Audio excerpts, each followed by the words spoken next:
El día martes 4 de mayo llega la emisión del Comercio TV a nuestras pantallas. Muy buenos días con todos ustedes, amigos televidentes. Estamos ya, mire, parece que está saliendo el sol, pero hace frío todavía en la ciudad, así que por favor a salir bien abrigados aún, por favorcito, para que no se resfríen. Claro, el frío está ahí, pero hay que...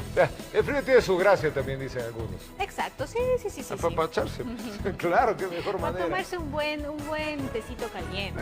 También, Bien. buen desayuno, bueno, eso del desayuno, ¿ah? Sí, claro. Calentito. Es importante. Sí, claro. Primera hora del día. Llegó el comercio también a diferentes partes del Ecuador. Ahí lo tenemos en nuestra pantalla. La edición impresa del diario El Comercio que circula ya. Dice, el próximo gobierno heredará atrasos por 1.098 millones de dólares. 95 universidades ya vacunan y se espera llegada de más dosis al país. También en los títulos que presenta Diario El Comercio, las nuevas tarifas causaron malestar en los viajeros. La institución de jueces estalla una crisis política, esto en El Salvador. Principales títulos del Diario El Comercio, usted ya lo puede adquirir en los sitios de abasto acostumbrados o a los voceadores que están en todo el país. Vamos con la información. Y el Estado ecuatoriano habría sido perjudicado en 62 millones de dólares en la compra de nafta a través de la estatal Petroecuador.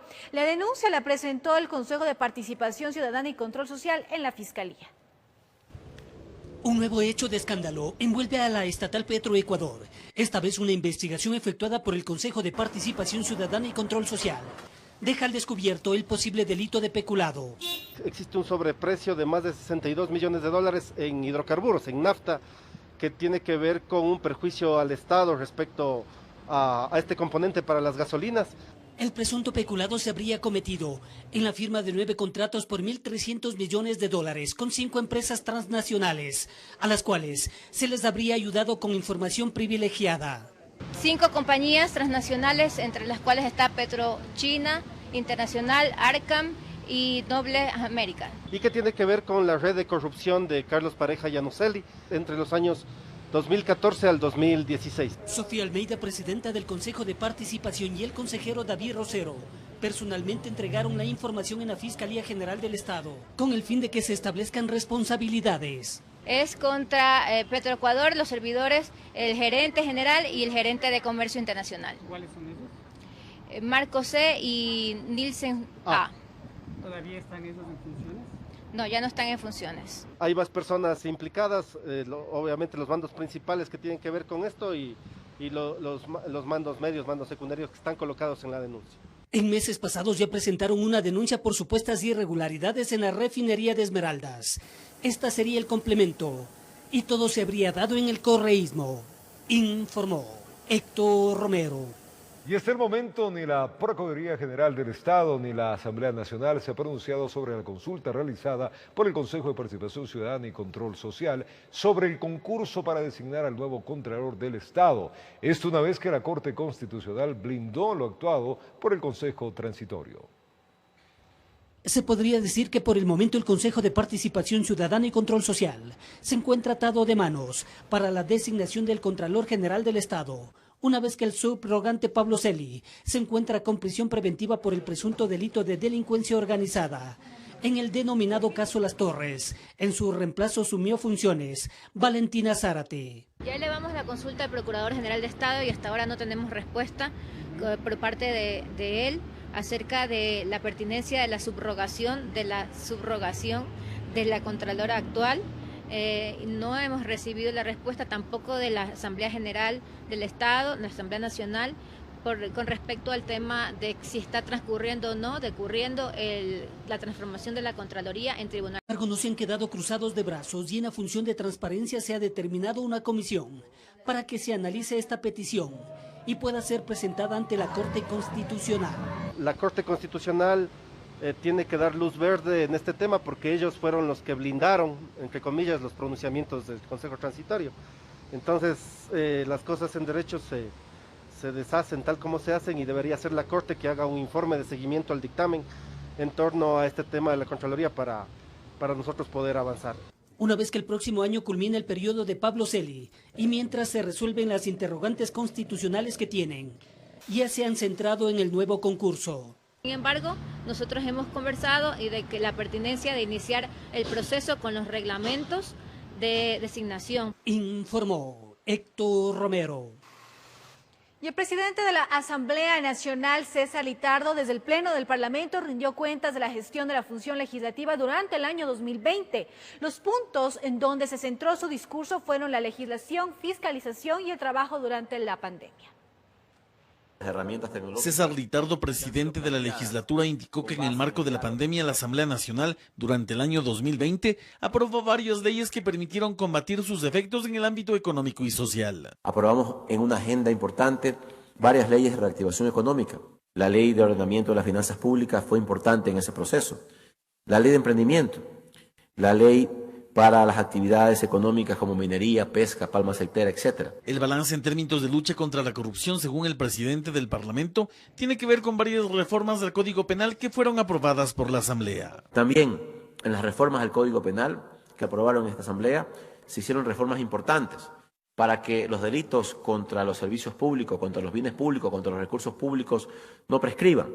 Se crea dentro de las reformas a la función judicial unidades especializadas de lucha contra la corrupción. En ese mismo sentido, se tiene como herramienta para prevenir y sancionar a quienes cometan actos de corrupción en la legislatura varias reformas realizadas a la Ley Orgánica de la Función Legislativa. En la anterior Ley Orgánica de la Función Legislativa, por ejemplo, no estaba tipificado como una causal de destitución de un asambleísta el recibir diezmos por parte de algún funcionario de manera ilegal. Estas acciones se han corregido, se crea el Comité de Ética Interna en la Asamblea que va a regular y a vigilar el accionar de los asambleístas. El artículo 95 de la Constitución de la República establece que la participación de la ciudadanía en todos los asuntos de interés público es un derecho. Por lo tanto, la rendición de cuentas constituye una manera de fortalecer la democracia. Informó Javier Rosero. El cambio de mando presidencial a realizarse este día 24 de mayo, la sesión inaugural de la Asamblea Nacional, serán eventos presenciales. El aforo será reducido para los actos y las medidas de bioseguridad serán obligatorias. En la Asamblea Nacional ya se alistan los protocolos de bioseguridad para dos eventos presenciales importantes que son la sesión inaugural del nuevo periodo legislativo a realizarse el viernes 14 de mayo y el cambio de mando presidencial que será 10 días después, es decir, el 24 de mayo. Para asistir a cualquiera de los dos eventos, el Comité de Operaciones de Emergencia Nacional aprobó que las personas convocadas deberán realizarse una prueba PCR 48 horas antes. El certificado debe ser remitido a la Asamblea Nacional, entidad que otorgará códigos de ingreso únicamente a las personas cuyo resultado sea negativo. Hemos hecho nosotros una comisión tripartita entre la Asamblea Nacional, la Cancillería y el COE Nacional y estamos manejando todos los protocolos. Existen dos tipos de protocolos, el que se va a ejecutar en la Asamblea Nacional y el protocolo que vamos a hacer con las delegaciones que vengan de los diferentes países. Por lo tanto, estamos en ese trabajo. En el interior del Pleno se registran rutas de entrada y salida para evitar que exista contacto entre las personas. En años pasados, a un cambio de mando presidencial en el salón principal, podían asistir alrededor de 1.200 personas. Sin embargo, en esta ocasión el aforo estará habilitado solo para 379 asistentes. El 14 de mayo, quienes presidirán el evento serán los tres asambleístas más votados: Pierina Correa de UNES como directora, Salvador Quispe de Pachacutic como subdirector y Vilma Andrade de Izquierda Democrática como secretaria. Ese día se elegirá un presidente, 2 vicepresidentes y 4 vocales del Consejo de la Administración Legislativa, informó Valeria Navarro. Y el Día Mundial de la Libertad de Prensa conmemora los valores democráticos de la comunicación y el periodismo. Expertos analizan las limitaciones y retos para ejercer y garantizar este derecho fundamental de las sociedades modernas. ¿Qué pasaría si un día los medios de comunicación se quedaran en silencio? ¿Qué ocurriría si un día al despertarnos no tuviésemos un diario, una televisión o una radio para enterarnos de lo que ocurre al otro lado del mundo? ¿Qué sería de nuestra palabra si no pudiese ser escuchada por el resto? En el momento que no haya medios de comunicación, sería un caos, realmente un caos. Yo creo que la democracia ya no podría llamarse democracia en ningún lado si no habría la libertad de pensamiento, la libertad de opinión. El 3 de mayo se celebra el Día Mundial de la Libertad de Prensa y por segundo año consecutivo esta fecha coincide con una pandemia que ha acabado con la vida de 59 periodistas en el Ecuador. Pero resulta que no nos vacunan y somos los más expuestos porque es gente que está cercana a todos los espacios donde está el contagio. Sin embargo, el coronavirus no es el único obstáculo para desempeñar esta profesión. Reporteros Sin Fronteras ubica al Ecuador en el puesto 96 del ranking de libertad de expresión y cree que el país enfrenta significativos problemas para garantizar este derecho humano debido a presiones políticas y criminales. Frente a eso hay que reforzar la toma de la palabra, hay que hacerla más fuerte para que sea menos vulnerable. En el 2018, la violencia y el terrorismo acabaron con la vida del equipo periodístico de Diario El Comercio y aún resuena en la mente de todos los ecuatorianos esa idea de que no se puede acabar con la verdad matando periodistas. El asesinato del equipo periodístico en la frontera norte revela ahí, yo creo que ese es un punto de inflexión bien importante para evidenciar justamente la falta de protección. Analistas creen que el miedo se ha convertido en el mecanismo más atroz de censura y represión. Ante esta realidad apuntan, solo queda reforzar los valores democráticos de la comunicación para cuestionar al poder, garantizar la participación ciudadana y la producción responsable de información pública. En Quito informó Álvaro Terán.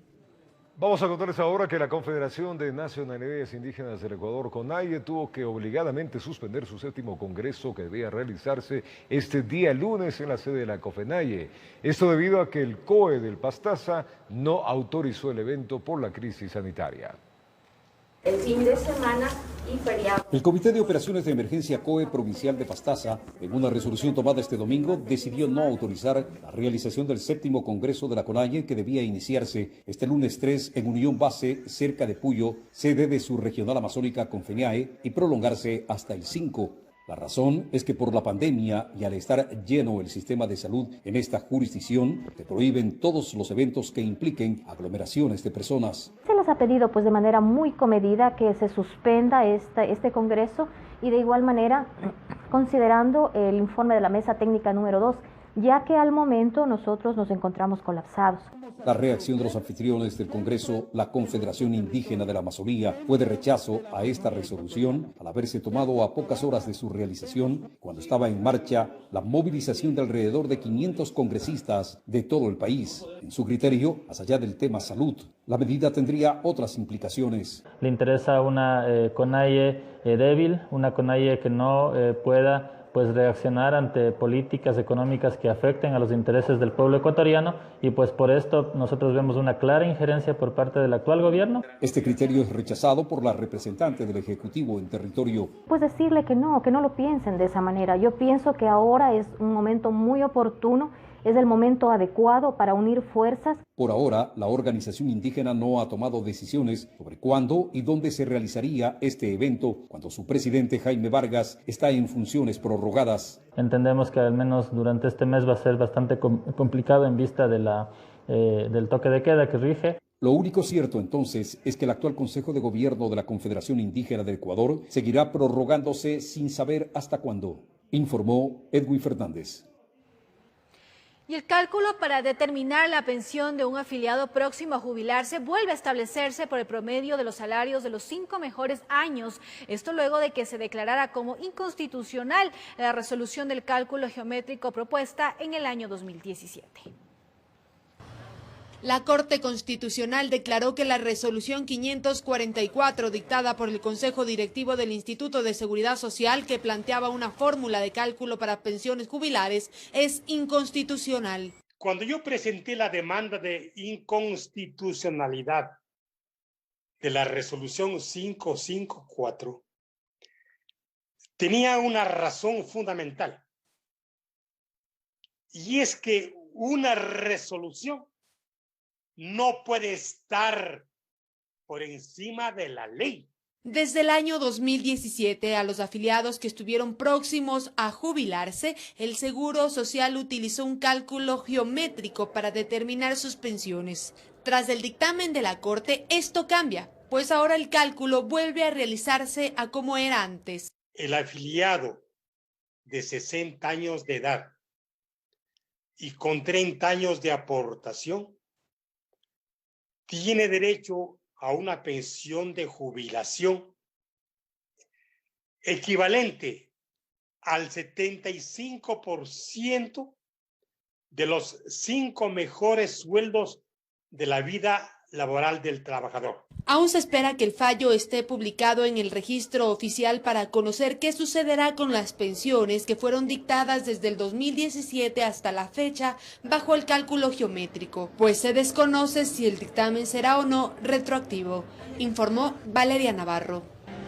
Al retornar vamos a contarles que durante el segundo fin de semana de confinamiento, 464 personas fueron detenidas por infringir el toque de queda. Esto y más al retornar. Ya venimos. Gracias por acompañarnos en esta emisión del día martes 4 de mayo. Durante el segundo fin de semana de confinamiento, 464 personas fueron detenidas por infringir el toque de queda. Además, creció la cifra de libadores en los espacios públicos a 5.181. Por otro lado, las alertas por fiestas clandestinas y aglomeraciones disminuyeron. Veamos el informe. Las inconductas ciudadanas no cesan y en el segundo fin de semana de restricción de movilidad absoluta en 16 provincias del país como medida para contrarrestar los contagios por COVID-19, varias alertas se incrementaron en comparación con la semana anterior. Creció en un 138% la cifra de detenidos por infringir el toque de queda. De 195 detenidos que se registraron en la primera semana, se han registrado en esta segunda semana 464. También se incrementó el número de libadores. De acuerdo a los operativos interinstitucionales ejecutados en zonas conflictivas, el primer fin de semana se reportaron 4.317 y el segundo 5.181, es decir, un aumento del 20%. Además, la cifra de escándalos se elevó en los días de restricción. En escándalos también de 3.029 a 4.371, un 44% de crecimiento. El balance positivo es de las fiestas en domicilios y aglomeraciones. Las alertas disminuyeron en este último fin de semana. Tenemos de 1.699 en aglomeraciones, bajamos a 980, una reducción del 42%. En fiestas en domicilios, de 1.847 a 1.640, una reducción del 11%. Las autoridades expresaron que se alcanzó el objetivo de menor desplazamiento, al ser feriado por el Día del Trabajador, con un fin de semana de restricciones. Evitamos que se muevan en el país 893.012 personas. Eso es lo fundamental de las medidas.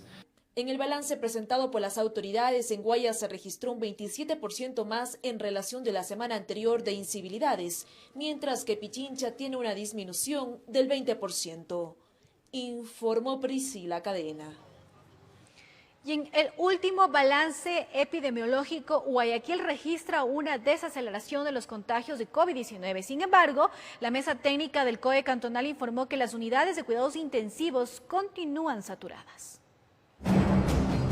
Guayaquil pasó de 32 muertes diarias por COVID-19 a 28 decesos al día, además de registrar cerca de 1.200 contagios semanales a 900. Para los integrantes del COE cantonal, estas cifras son alentadoras. Eso significa que si antes veíamos 170 pacientes por día, ahora estamos viendo aproximadamente 130, 135. Es una desaceleración en cuanto al comportamiento de la epidemia. No podemos cantar victoria todavía. Por ejemplo, en el Hospital Bicentenario, el número de pacientes que llegan a diario es cada vez menor. Antes atendíamos 200, 210 personas. En esta última semana hemos atendido entre 120, 130 pacientes cada día. A pesar de esto, se comunicó que la ocupación en las unidades de cuidados intensivos del IES, Ministerio de Salud Pública, Luis Bernaza y clínicas privadas se mantienen al 100%. Igual existe gente en cola de espera que ha disminuido un poco esta semana. Sobre los festejos de fines de semana se recordó que continúan prohibidos. Esto incluye las reuniones por el Día de las Madres, a celebrarse el domingo 9 de mayo. Les recuerdo que estamos dentro de un estado de excepción, por tal motivo, por lo menos en lo que respecta a COE cantonal, estos festejos están vetados, no deben de funcionar. Durante abril, Hubo más de 1000 fallecimientos por COVID-19 únicamente en el puerto principal, informó Jorge Salazar. En Guayaquil se detecta el primer caso de la variante P1 de Brasil. El Centro de Investigaciones de la Universidad de Espíritu Santo accedió a muestras de pacientes en estado crítico en unidades de cuidados intensivos. Además, se reportaron 7 casos de la variante inglesa y 2 de la andina. Los análisis de vigilancia genómica del COVID-19 en el Laboratorio de Ciencias Ómicas o de Biología Molecular de la Universidad de Espíritu Santo realizadas durante el mes de abril establece el primer registro de la variante P1 de Brasil en Guayaquil. Esta variante es mucho más peligrosa. Existen reportes que esta variante podría burlar el sistema inmunológico, tanto de los anticuerpos que ya usted tenía, o peor todavía de los anticuerpos neutralizantes productos de una vacunación. También existen 7 registros de la variante inglesa en la ciudad. Esta y la brasilera las califica como variantes de preocupación y que la población está ante una nueva pandemia. El virus ha mutado, infecta más rápidamente a las personas y en el caso de una variante, especialmente la inglesa, está reportado que causa una mayor mortalidad. Además, que hemos encontrado que 2 de las muestras que nosotros procesamos la semana pasada son variantes andinas. Y de nuevo, estas variantes contagian más rápidamente. se reportaron también 2 casos de reinfección de la variante de Nueva York en Guayaquil y el primer registro de esta variante en la ciudad de Cuenca. Escogimos a pacientes que estaban en terapia intensiva, escogimos a pacientes que estaban reinfectados. O sea, era un paciente que decía, oye, a mí ya me dio coronavirus hace 8 meses y de nuevo me da. Entonces a ese paciente cogemos la muestra. ¿Y qué sucede? Ese paciente tuvo el coronavirus original y ahora tiene una variante de Nueva York. O sea, la variante de Nueva York reinfecta, no respeta el anticuerpo que estaba funcionando con esa persona que se infectó. El director general de investigación de la Universidad Espíritu Santo explica que estas variantes son más agresivas. Todos los reportes que tenemos hasta el momento es que las vacunas que estamos poniendo protegen contra estas variantes. La única variante, y esa es la parte peligrosa, que se ha informado que puede burlar los anticuerpos de vacunas es la variante de Brasil.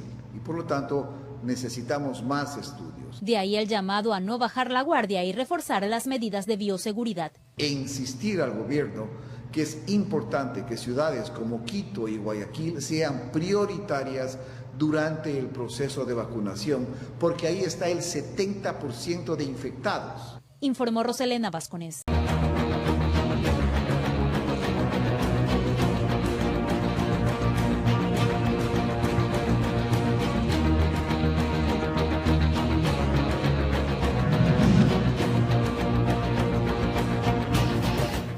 Aunque algunas de las propiedades de Ferrocarriles del Ecuador se encuentran en remate debido al proceso de liquidación, es probable que el tren de Alfaro vuelva a transitar por las rutas del país. Según la empresa liquidadora, el plan del gobierno sería que una empresa privada o una alianza público-privada se encargue del sistema férreo. Seguro que a más de un ciudadano le causó nostalgia la decisión gubernamental de liquidar la empresa pública Ferrocarriles del Ecuador. No obstante, ese proceso que inició el 27 de agosto pasado solo conlleva el cierre de la empresa pública, sin que eso signifique el fin de la utilización del sistema de tren. Desde que se emitió el 19 de mayo del 2020 el decreto de extinción, estaba previsto que sea para que venga una inversión privada a través de una alianza público-privada y sea a través de esta figura el reactivar el tren. Pero para que eso pueda ejecutarse, indica la liquidadora, debía procederse a conocer cuáles eran los activos y pasivos que dejaba la empresa pública. Hoy se sabe que en pasivos se cuenta con $5 millones y de activos algo más de $300 millones. Para la venta tenemos identificados 10 bienes inmuebles. El dinero representa sobre el pasivo que tenemos. Sí tiene activos Ferrocarriles para cubrir el pasivo que generó. Entonces, de los más de 250 activos, la empresa liquidadora considera que hasta el momento solo una decena podrán ser vendidos. De esos 2 ya están en proceso de remate. Los mismos son un terreno en la ciudad de Ibarra y otro en la ciudad de Quito. Entonces, creo que estos bienes a los que usted me está dando a conocer, que yo los conozco, son prácticamente porque no inciden tanto en la operación ferroviaria como en el patrimonio. En efecto, una de las razones por las que no se puede rematar todos los bienes de la empresa pública tiene que ver con el valor patrimonial que tienen y además por la operación misma del transporte férreo, que en algunos cantones significó el dinamismo de la economía local. Se nos ha cruzado de manos, nos ha dejado a mucha gente sin trabajo, sin empleo, especialmente a las camionetas, a los taxis, a los camiones, a las cafeterías, a los bares y a la gente que se dedicaba a esta noble actividad. De ahí que lo que proponían y proponen algunos GATS es que el gobierno nacional les permita operar el sistema de tren en sus zonas. Estamos dispuestos a conversar que si Ferrocarriles del Ecuador está interesado en hacer funcionar al ferrocarril en este sector, lo haríamos con mucho gusto, no tenemos inconveniente, porque al final del día lo que nosotros queremos es sentir nuevamente que la locomotora está viajando todos los días en este tramo de acá del cantón Alausí. Situación compleja, pues del acuerdo 029 de 2008 considera la red ferroviaria como única, sin destinar rutas específicas. Pero todo eso tendrá que tratarse con el nuevo gobierno y con quienes formen parte del Ministerio de Transporte y Obras Públicas, pues esa cartera de Estado será quien recibirá hasta el 10 de mayo de 2021 los informes de la liquidadora y con eso el posterior manejo del tren de Alfaro. Entonces, solo pasado el 24 de mayo se conocerá cuál será el destino del ferrocarril ecuatoriano, informó Javier Rosero. Y al retornar vamos a contarles que el alcalde de Quito se pronunció sobre los pedidos de remoción. Según Yunda, dichos procesos obedecen a presiones políticas y señaló contar con los descargos respectivos. Esto y más al retornar, son las 7:32 de la mañana.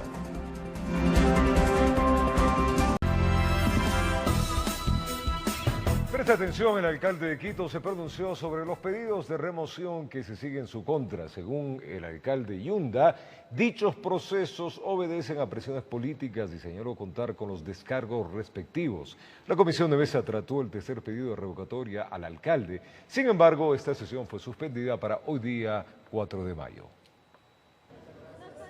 El tercer pedido de remoción interpuesto contra el alcalde de Quito, Jorge Yunda, fue conocido por la comisión de mesa durante la sesión del organismo llevada a cabo de manera virtual este lunes. Según los concejales, la solicitud está fuera de tiempo. Pero es importante que quede sentado la razón que la comisión de mesa no ha tenido conocimiento de este proceso. La sugerencia de la compañera Mónica de que se suspenda para que puedan presentarnos un informe completo del tema y se garantice obviamente la participación ciudadana de todos los quiteños y los vecinos que hayan interpuesto estas acciones. En ese sentido, la sesión fue suspendida y se retomará este martes. De otra parte, 2 anteriores solicitudes de revocatoria fueron aprobados en días anteriores y sobre eso, el alcalde de Quito, Jorge Yunda, se pronunció. Los temas de revocatoria, de remoción, son temas que constan en la ley. Tienen que haber causales, tienen que haber argumentos jurídicos sólidos. Caso contrario, igual también nosotros fuimos electos por el pueblo, seguiremos y si se vulnera estos procedimientos, también tengo todas las herramientas legales para defenderme. El alcalde de Quito reiteró que se debe mantener el debido proceso y en torno a eso criticó que el vicealcalde Santiago Guarderas forme parte de la comisión de mesa que trata las solicitudes de revocatoria. Al que más le interesa mi puesto es al señor vicealcalde. Él es un abogado y es académico, es profesor universitario que ha formado a muchos jóvenes. Si él quiere mi puesto, evidentemente tiene que haber una comisión de mesa alejadas de él, porque él sería el primer beneficiado de que yo deje la alcaldía. Entonces creo que dentro de la ética, de la moral, él tiene que excusarse para que así como en mi caso ha ido otra concejala, en vez de él también vaya otro concejal y no sea juez y parte. Para el burgomaestre capitalino, la intención de removerlo de su cargo obedece a intereses políticos, pues en torno a su gestión, manifestó, no se tiene mayores cargos. Insistió en que no meterá las manos al fuego por nadie, así sean de su círculo familiar. Informó Javier Rosero. Y en Guayaquil, 2 funcionarios municipales y 2 contratistas de los proyectos Letras Vivas y Óleos del Bicentenario fueron citados por la Fiscalía para rendir su versión dentro de la indagación por presuntas irregularidades en su ejecución. La alcaldesa Cintia Viteri está convocada para este martes y el asesor jurídico Cristian Castel anticipó varias respuestas del Cabildo en una rueda de prensa. La indagación se abrió de oficio y según el impulso de la ministra fiscal Yanina Villagómez por la información publicada en medios de comunicación y redes sociales, Investigan la ejecución de un contrato por $389.350, firmado con Elías S. para pintar frases de escritores y poetas en 50 muros de la ciudad, cuyo proyecto se denominó Letras Vivas. Varios artistas cuestionaron que no se haya socializado e incluso contemplado criterios de derecho de autor. La directora de Cultura, María José Félix, fue destituida. También la elaboración del proyecto Óleos del Bicentenario por $445.000. Uno de los adjudicatarios es Cristian M., pero su ejecución fue cancelada el pasado martes. La alcaldesa pidió licencia sin sueldo por 8 días para atender un asunto personal con una de sus hijas. El 29 de abril, en su cuenta de Twitter, informó que solicitó al Ministerio Público y Contraloría todas las investigaciones y auditorías del caso. Este lunes fueron citados Alfredo C., subprocurador síndico de Contratación Pública, pero no asistió. A las 11 debía presentarse Javier A., gerente general de la Fundación Guayaquil Siglo XXI, pero tampoco acudió. Quien sí llegó fue Cristian M. No tiene nada que ver con lo que le están vinculando y en todo caso él es absuelto de cualquier cosa y estamos sujetos a que cualquier persona o cualquier entidad que tenga que decir algo lo van a decir a futuro. Elías S. no se presentó a las 15 horas. Este martes a las 9 de la mañana está citada la burgomaestre y a las 11 el procurador síndico, Cristian Castelblanco. El costo de pintura es el mismo costo de la cámara de construcción. Los costos adicionales de adecuación de esa pared, de fondeo de esa pared, de plantillas, es lo que suma el valor que terminó siendo por metro cuadrado. Que tiene que ver también con el diseño, con la obra, que la ley de la materia que establece lo que tiene que ver con propiedad intelectual de obras no permite efectuar un pago económico. No obstante aquello, estamos dispuestos a reconocer a los autores a través de un proyecto. Asimismo, se solicitará información sobre la limpieza de aceras en áreas regeneradas, para lo cual en 2020 se suscribieron contratos con varias compañías por un total de $19.7 millones. Durante la pandemia, la Municipalidad de Guayaquil ejecutó 35 procesos de contratación por algunos millones de dólares. Esos procesos fueron revisados, examinados por Contraloría General de manera estricta y no hubo una sola observación, sino más bien el reconocimiento. En el último comunicado de la alcaldesa informó que se pronunciará en vivo este martes a las 20 horas a través de sus cuentas en plataformas digitales. Informó Jorge Escobar. El exministro de Salud, Juan Carlos Ceballos, fue convocado para este miércoles a las 10 de la mañana al juicio político que se lleva en su contra. Se requerirán de al menos 91 votos del Pleno para la censura del exfuncionario. A Ceballos se le responsabiliza por el incumplimiento de funciones e irregularidades en el proceso de vacunación. Ceballos tendrá 3 horas para ejercer su defensa. En la Fiscalía General del Estado rindieron su versión libre y voluntaria Tania Varela, comandante general de la Policía Nacional, el excomandante Patricio Carrillo, como parte de la instrucción fiscal por el presunto delito de peculado que se habría cometido en el Instituto Ecuatoriano de Seguridad Social de la institución policial, con fondos de seguridad social de los uniformados. Paulo Caña, abogado del general Enrique Espinosa de los Monteros, uno de los procesados, descartó el posible delito.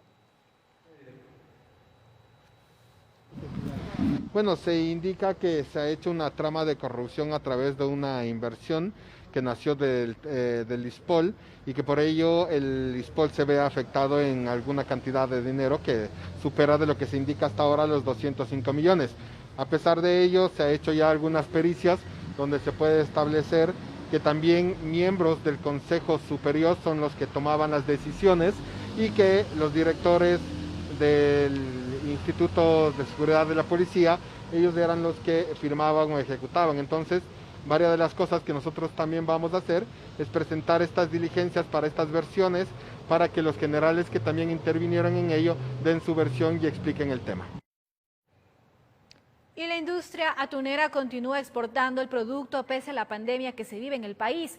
Uno de los mercados de mayor acogida es la Unión Europea. El atún se ha mantenido como el tercer producto de exportación no petrolera más importante en el Ecuador. Pese a la pandemia en el 2020, las exportaciones no pararon. Desde las provincias del Guayas, Santa Elena y Manabí se levantan industrias que procesan este producto. Existe a nivel nacional aproximadamente 20 plantas procesadoras de atún. La capacidad de producción que contempla procesamiento y envasado alcanzan las 500.000 toneladas, de las cuales el 5% se destina al mercado local. A pesar de que todavía estamos en pandemia, seguimos teniendo los mismos problemas, los barcos no pueden salir con la misma dinámica que el 2019, pero aún así se sigue trabajando, ¿no? Esperamos mantener el mismo ritmo, esperemos que esto no se agrave, pero la flota tiene un esquema de bioseguridad especializado.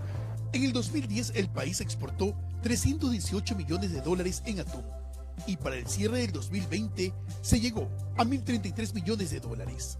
Los países donde llega este producto ecuatoriano son España, Italia, Alemania, Estados Unidos y en Latinoamérica, Argentina. El bloque de la Unión Europea es a donde se envía más del 50% de la oferta de Ecuador. El mundo está demandando cada vez más productos pesqueros. La FAO nos dice que el consumo de productos del mar crece a un ritmo de 3,1% por año y nosotros queremos ser parte de eso. Esto ha llevado a que 5 empresas ecuatorianas mantengan una alianza de cooperación técnica con la Fundación Mundial de la Naturaleza a fin de buscar la certificación ecológica en pesca sostenible más reconocida a nivel mundial. Que al obtener ese sello, el consumidor final puede estar tranquilo que está comiendo un producto que viene de una fuente sostenible. Y no solo para nuestras 5 empresas asociadas, las que iniciamos esto, sino que vamos a abrir el proceso para que todos los armadores y pesqueros del Ecuador que se quieran certificar lo puedan hacer. Con ello buscan mantener las poblaciones de atunes tropicales saludables en el Océano Pacífico Oriental y minimizar los impactos en el ecosistema marino y promover el fortalecimiento de la pesquería de atunes a nivel nacional e internacional. Informó Carlos Julio Gurumendi.